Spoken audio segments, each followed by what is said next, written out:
É, pessoal, o filme do Adão Negro já está entre nós e o filme deixa um legado extraordinário pro DCU, com um ótimo elenco de Sociedade da Justiça, podendo explorar eles a partir de agora em novos projetos. E é aqui que entra o papel fundamental do The Rock, que é o que eu quero falar bastante nesse vídeo. Porque o The Rock, antes do lançamento do filme, ele sempre falava que a hierarquia da DC estava prestes a mudar. E ele conseguiu mudar a hierarquia da DC. E de um jeito que ele reestabelece o hype pro DCU e começa a plantar as sementes pro futuro do DCU. Ele conseguiu mudar a hierarquia. Então assim, ó, roda a abertura e vamos começar, porque esse assunto tá bom demais.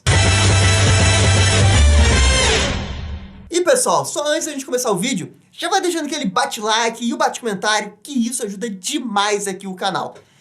Muito obrigado para todo mundo que faz isso. E pessoal, só um detalhe que nesse vídeo a gente vai falar do spoiler da cena pós-crédito. Beleza, dado nosso recado, vamos falar da importância do Adão Negro e do DCU. Porque assim, ó, ao longo dos últimos anos, sempre se criticou o DCU. Seja na era do Snyder, seja na era do Ramada, as pessoas sempre tinham alguma coisa para criticar o DCU. Algumas pessoas até cogitavam que era necessário fazer um reboot para justamente conseguir recuperar o hype em cima dos personagens da DC. E eu aqui no canal, eu acho que eu já fiz uns 30 vídeos dizendo que eu era contra um reboot e que dava sim para manter o que já tinha sido feito e continuar a partir daí. Eu lembro até que eu dei uma metáfora do asfalto, que o asfalto já está construído. Querer voltar lá atrás para refazer o asfalto que já está pronto não vai adiantar muita coisa, você vai perder tempo.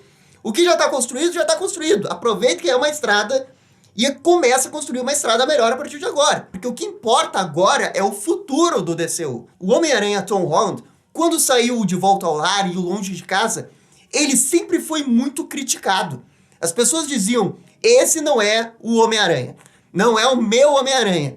Isso daqui não representa os ideais do Homem-Aranha. E aí chegou o Homem-Aranha Sem Volta para Casa e ele conseguiu fazer um filme que colocou o hype do Homem-Aranha Tom Holland lá em cima. Ou seja, dá sempre para recuperar. Esse sempre foi meu mote, porque na minha visão, você voltar lá atrás e tentar fazer do zero, só vai adiar ainda mais as coisas que a gente quer ver. E no meu ponto de vista, em algum momento do desenvolvimento do Adão Negro, ele virou um filme muito do DCU. Muitas amarras começaram a ser feitas dentro do filme, né? Regravação com a Amanda Waller, consegui chamar a Henry Cavill, e de repente o Adão Negro se transformou num filme de evento de universo. Porque o Adão Negro é isso, é um filme de origem, sim. Mas mais importante do que isso, é os desdobramentos do universo. Ele foi atualizado para virar um filme de evento e, principalmente, para trazer a esperança ao DCU. Porque esse negócio de, vai salvar o DCU, cara, eu acho balela. O DCU, ele não precisava ser salvo, porque ele estava ali. Você vê os filmes do DCU, eles são bons, velho. O Snyder Cut é bom, o Aves de Rapina é bom, o Esquadrão Suicida é bom. Eles são filmes bons. Como é que você pode dizer que o universo precisa ser salvo se você tem individualmente filmes bons? Só que o problema do DCU, na minha concepção, é que as pessoas não sentiam a esperança do universo. Olhar pra frente e pensar, amanhã a gente vai ter um Darkseid aparecendo, um Anti-Monitor aparecendo. Era essa esperança que o filme do Adão Negro tinha que trazer. E ele trouxe de volta. E eu, apesar de ter algumas reticências com a história do filme, como filme de evento, eu acho que ele é um filme que, mais do que necessário, cumpriu o seu papel. E muito mais que isso, vendo, por exemplo, o audience score ali no Rotten Tomatoes, ou no Metacritic, ou ali no IMDb. O filme sempre com boas notas do público. Porque é o público que tinha que ter esperança do DCU. E o Adão Negro cumpre isso. Mas mais especificamente, o The Rock cumpre isso. Porque o The Rock prometeu, vou mudar a hierarquia da DC. Talvez ele não tenha cumprido narrativamente, talvez esse não seja o filme 10 de 10, mas ele mudou a hierarquia da DC. Ele trouxe o Superman de volta. E ele insistiu com isso. E ele insistiu até os 47 do segundo tempo. Porque a cena do Superman de rosto, ela foi gravada na metade de setembro, confirmado pelos produtores do filme. E que o que tinha até então era uma cena que o Superman aparecia sem rosto. E esse é o ponto-chave. Porque assim, eu não tenho a certeza absoluta que se o Superman tivesse aparecido sem rosto, a recepção da galera com esse filme ia ser a mesma. Sabe por quê? Porque o hype pós-filme, ele gera esperança do DCU. Ele olha pra frente do DCU, ele não olha pra trás. Ele tá hypando Superman versus Adão Negro, ou Liga da Justiça versus Adão Negro, não importa. Mas ele está hypando isso. E também tem uma outra cena que eu acho que também é muito emblemática, que é quando o Adão Negro vai até a casa do Amon, e ele, num momento de reflexo, acaba destruindo o pôster do Superman com a cara dele. Então assim, ó, imagina como seria a reação desse filme se o Adão Negro queimasse o pôster do Superman, tirando o rosto dele, e no final do filme, quando todo mundo estivesse esperando pro Superman aparecer, ele não aparecesse de rosto. Porque era isso que o Hamada queria fazer. E por que ele queria fazer isso? Muito provavelmente porque ele queria afastar a imagem do Henry Cavill com o Superman por causa da era do Snyder. Na convicção do Hamada, tudo antes do Snyder tinha que ser completamente esquecido pela Warner. E é aqui que o The Rock mudou a hierarquia da DC. Talvez qualquer outro produtor tivesse escutado o não do Hamada e teria se conformado. Afinal, ele já tinha o Superman, ele tinha um Superman sem rosto ali. Só que o The Rock, ele é diferente dos outros produtores, ele não faz como os outros. E ele consegue ter uma sintonia muito grande com a audiência. Não é à toa que esse filme tem 90% de aprovação no audience score do Rotten Tomatoes, porque ele estritamente sabe o que o público quer. Mais do que todo mundo, mais do que a crítica, mais do que os estúdios, ele sabia que ele precisava ter essa cena porque o público iria hypar o futuro do DCU. E dito e feito, a hierarquia mudou, trazendo o Superman de volta, que é a coisa mais tradicional que a DC tem, o Superman. Só que a DC não tinha isso. A hierarquia de comando da DC, nos bastidores, era mais pra lá do que pra cá. E o The Rock mudou. É isso. Ah, mas você não gostou do filme? Não, peraí. Eu dei nota 7 pro filme e elogiei as cenas de ação. Elogiei que ele teve coragem em querer falar de imperialismo num filme de super-herói. Não acho realmente que ele é um filme perfeito, mas pro DCU, ele é exatamente o que eu queria ver. Um filme que tem universo, tem consciência dos personagens que existem lá, tem uma proposta de expandir continuadamente esse universo com novos heróis e de criar hype pro futuro. Foi o que eu sempre pedi aqui nos vídeos no canal, e é o que realmente parece que tá acontecendo. E ainda como bônus, trouxe o Superman de volta, que era o que eu mais queria ver. Foi o que eu mais reclamei durante o ano. E tem o Superman. É exatamente isso que o DCU precisava. Porque assim, ó, no ano passado, a gente teve um filme excelente do DCU. Se chama O Esquadrão Suicida do James Gunn. Um filme que aqui, ó, eu dei nota 10. Eu acho um filme sensacional. Ele não gerou 1/10 do hype que o Adão Negro gerou. Porque as conexões do DCU não é o que as pessoas queriam.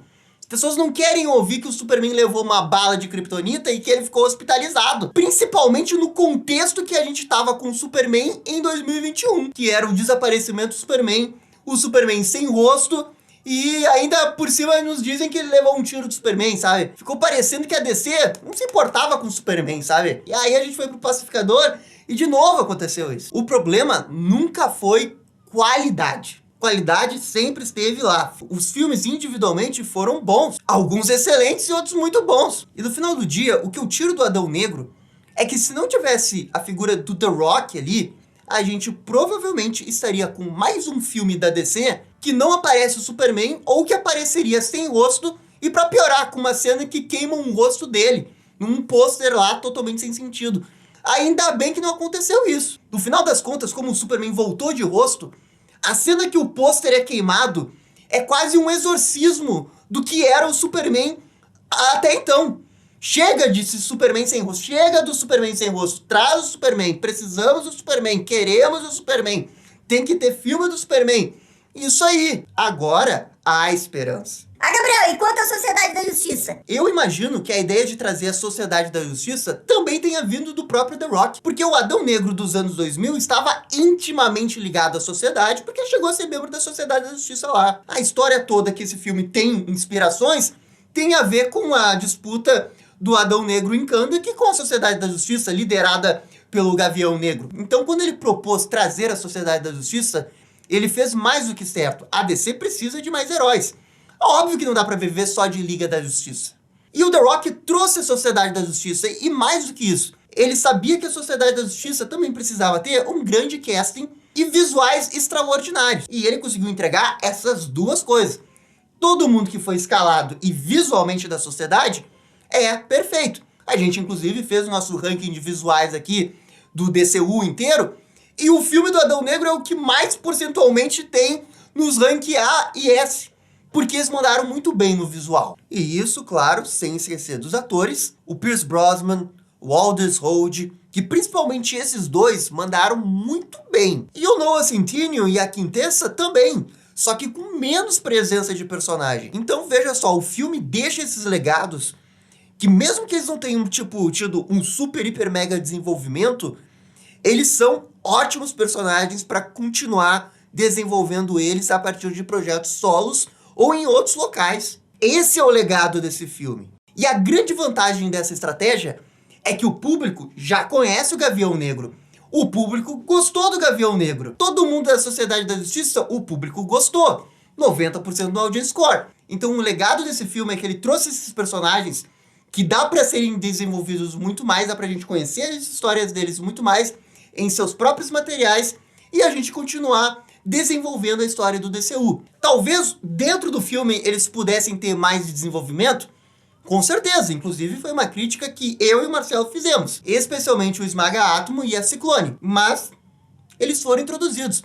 Como legado do DCU, não há o que dizer, não há o que retocar, é perfeito. É isso daí. Então assim, ó, eu fico muito contente que esse filme, ele teve as regravações, ele trouxe a Amanda Waller, ele tentou fazer suas conexões do DCU, ele introduziu os personagens e ele exorcizou o Superman sem cabeça. E agora a gente segue com esperança, porque se tivesse sido só a Sociedade da Justiça, eu acho que o filme até que ele iria se sair bem, mas ele não iria assim ser tão aclamado pelos fãs, porque os fãs em anos, eles estão vendo o DCU com esperança. É o futuro com sagas, com batalhas que as pessoas querem ver, que ficam hypadas pra isso, elas querem ver isso, sabe? E o filme, ele não foge dessa questão, ele traz isso, que é o que os outros filmes da DC não queriam trazer. Muito provavelmente por causa da gestão do Ramada. E agora as coisas mudaram. No meu entender, mudaram para melhor. O Esquadrão Suicida até pode ser um filme melhor que Adão Negro, mas como legado e talvez até mesmo importância, o filme do Adão Negro é muito maior. Como a gente tá falando de universo compartilhado, isso vale muito. Então assim, ó, eu fico muito feliz com a repercussão do filme. Tô muito feliz que as pessoas gostaram do filme, gostaram muito mais do que eu. Ótimo, ótimo, que seja assim. Que tenha 90% no audio score e que ele consiga 700 milhões de bilheteria, 600 milhões de bilheteria, pra Warner já autorizar, né, assinar o contrato em definitivo com o Henry Cavill e já confirmar Homem de Aço 2 e Superman contra Adão Negro. E isso, é isso que eu quero. É isso que eu quero e vou continuar torcendo pra isso. Porque é isso que eu quero da DC. Porque era isso que a DC tinha que corrigir esse ano e ela caminhou pra isso. Aos trancos e barrancos, mas ela caminhou pra isso e ela atendeu isso. E eu acho que todo esse esforço do The Rock de colocar o Superman no final, tudo isso ajuda a criar um ambiente de que agora a gente vai ter esperança e a gente vai caminhar pra ver as coisas que a gente gostaria de ver no futuro da DC. E que agora vem o Shazam 2, um filme que a gente tá especulando que vai aparecer a Mulher Maravilha. E que depois vem o Flash, que vai aparecer a Trindade, Superman, Batman e Mulher Maravilha. E que o universo continue caminhando pra isso. Que o Billy entre pra Liga da Justiça no final, que a gente, sei lá, veja uma cena pós-crédito envolvendo a torre de vigilância da Liga. Não importa qual que seja, eu quero conexões, eu quero só um pouquinho mais de conexões, porque a qualidade, eu não consigo achar nenhum filme da DC muito ruim. E assim, ó, nesse momento, o The Rock tem razão. Tem que hypar os fãs, tem que fazer o que os fãs querem, tem que entregar o fanservice, tem que fazer as cenas de lutas badass, e tem que entregar o filme que o povo gosta. É isso aí, ele entregou. Não há o que questionar. Eu quero mesmo é o sucesso da DC. E na minha opinião, o The Rock tem que continuar produzindo outros filmes da DC. A DC tem que se aproximar do The Rock, ele tem que estar envolvido em algumas coisas, porque ele como produtor, ele entende bastante o que os fãs gostam e ele entende bastante como fazer as coisas se encaixarem pro filme dar certo, na visão dos fãs. E o que ele prometeu de mudar a hierarquia da DC, ele mudou consertando. A hierarquia da DC sempre foi o Superman. Ele trouxe o Superman de volta. Essa é a hierarquia que eu quero. E ele trouxe o Superman. Vou ser eternamente grato com isso. Porque a gente tinha um risco de ficar 5, 6 ou 7 anos, talvez, sem um filme solo do Superman no DCU. No DCU, gente. E ele trouxe isso de volta, essa esperança. E uma Liga da Justiça que a Trindade continua sendo Batman, Superman e Mulher Maravilha. Pô, é isso que eu sempre pedi, é isso que eu tava reclamando em janeiro e que ele, de alguma forma, atendeu. Viva o The Rock. Viva a hierarquia da DC que mudou e que o Superman volte, e volte com tudo. Porque é esse o Superman, porque, pelo menos pra mim, eu sempre falei, quero o Superman e quero o Henry Cavill. As duas coisas foram atendidas e com hype não só de um filme solo, com um confronto de Superman vs Adão Negro. Pô, é isso que eu quero, é isso que a gente quer. E esse foi o vídeo sobre como The Rock trouxe esperança ao DCU e o Superman. E aí, gostaram? Não gostaram? Deixem suas opiniões nos comentários. E se curtiram o vídeo, deixe aquele joinha e inscreva-se no canal para ficar sabendo absolutamente tudo sobre Batman. Obrigado, gente, e até a próxima. Tchau, tchau.